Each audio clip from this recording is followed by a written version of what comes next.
सरकार के गलत तरीके से लिए अवैज्ञानिक फैसले मानवता के लिए बहुत बड़ा खतरा साबित हो सकते हैं। इसी कड़ी में सरकार का मिक्सोपैथी योजना लागू करने और आयुर्वेदाचार्यों को सर्जरी करने की अनुमति देना किसी भी सूरत में मानवता के हित में नहीं है। ये कहना है आईएमए के सरकार से नाराज चिकित्सकों का, जो मिक्सोपैथी के विरोध में रेवाड़ी में 14 दिनों के सांकेतिक अनशन पर बैठे हैं। आईएमए चिकित्सकों की माने तो उन्हें आयुर्वेद से कोई परहेज नहीं है, लेकिन सरकार की मिक्सोपैथी योजना लागू करने और आयुर्वेदाचार्यों को सर्जरी करने की अनुमति देना किसी भी लिहाज से न्याय संगत नहीं है, क्योंकि सर्जन बनने के लिए विशेष पढ़ाई और लंबे अनुभव की ज़रूरत होती है, जो आयुर्वेदाचार्यों के पास नहीं है। इसीलिए यह योजना लोगों के स्वास्थ्य और जीवन के साथ किसी खिलवाड़ जैसी है। इसीलिए सरकार को अपना यह फैसला तुरंत प्रभाव से वापस लेना चाहिए।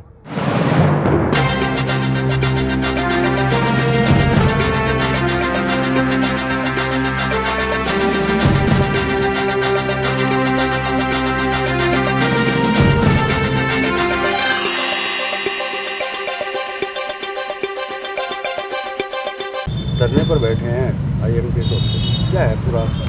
ये एक्चुअली हमारी जो सरकार है उसने एक नई स्कीम शुरू की है जिसका नाम है मिक्सोपैथी। मिक्सोपैथी में उन्होंने आयुर्वेदा को और एलोपैथी को मिला दिया है और उनको सर्जरी करने की इजाज़त भी दे दी है।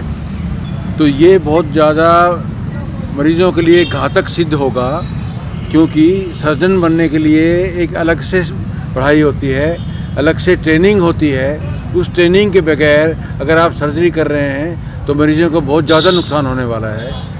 बाकी आयुर्वेदा अच्छी चीज़ है, हम कहते हैं कोई बुरी चीज़ नहीं है, लेकिन आयुर्वेदा को डेवलप करो अलग से और उसके हिसाब से आयुर्वेदा को अलग रखो और एलोपैथी को अलग रखो।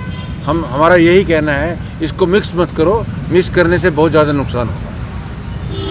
डॉक्टर साहब धरने पर बैठे हैं मिक्सोपैथी को लेकर, आप क्या कहते हैं?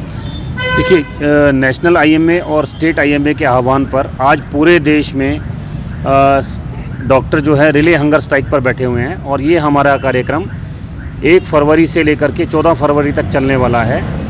इसमें हम रिले हंगर स्ट्राइक के अलावा भी हमारे बहुत सारे अन्य कार्यक्रम हैं, जैसे कि कैंडल मार्च करेंगे, हम डीसी साहब को प्रोटेस्ट देंगे, मीडिया में लोगों को मिक्सोपैथी के जो दुष्परिणाम हैं उसके बारे में जागृत करेंगे कि इसके क्या दुष्परिणाम हो सकते हैं। जैसे कि अभी डॉक्टर नरेंद्र सर ने बताया कि मिक्सोपैथी भारत की जो बाकी और हमारी चिकित्सा पद्धतियां हैं उनको एलोपैथी में मिक्स करके एक नई विद्या की कोशिश की जा रही है, जो कि न केवल मरीजों के लिए घातक है, भारत की जो अपनी चिकित्सा पद्धतियां हैं उनके लिए भी ये एक कफन का कील साबित होंगी, क्योंकि उन चिकित्सा पद्धतियों के विकास में अगर वो उन्हीं तरीके से चले तो ही वो अच्छा होंगी, बट अगर उसको एलोपैथी के साथ अगर उन्होंने मिक्स कर दिया तो वो चिकित्सा पद्धतियां धीरे धीरे अपने आप ख़त्म हो जाएंगी। सब कुछ मालूम होता हुआ जैसे कि अभी डॉक्टर साहब ने भी बताया कि काफ़ी घातक सिद्ध होगा, क्योंकि एक सर्जन के लिए बहुत बड़ी प्रैक्टिस की ज़रूरत होती है, एक लंबे एक्सपीरियंस की ज़रूरत होती है। अगर अननोन पर्सन अगर इस तरीके से जिनको इस चीज़ का ज्ञान नहीं है वो अगर सर्जरी करते हैं तो निश्चित रूप से मानवता के लिए बहुत बड़ा खतरा हो सकता है। हाँ, बेसिकली क्या है कि सर्जरी सिर्फ 15 मिनट या 1 घंटे या 4 घंटे का ऑपरेशन थिएटर में ऑपरेशन ही नहीं होता। उससे पहले प्री सर्जिकल असेसमेंट होती है कि पेशेंट को क्या सर्जरी चाहिए क्या नहीं। उसके लिए एक प्रॉपर आपकी टेक्नोलॉजी, प्रॉपर नॉलेज होनी चाहिए हेल्थ केयर के बारे में, जो कि हमारे आयुर्वेद के विद्यार्थियों को नहीं पढ़ाई जाती। उसके अलावा सर्जरी में हमारे को एनेस्थीसिया की बहुत ज़्यादा ज़रूरत पड़ती है, जो कि आयुर्वेद में है ही नहीं।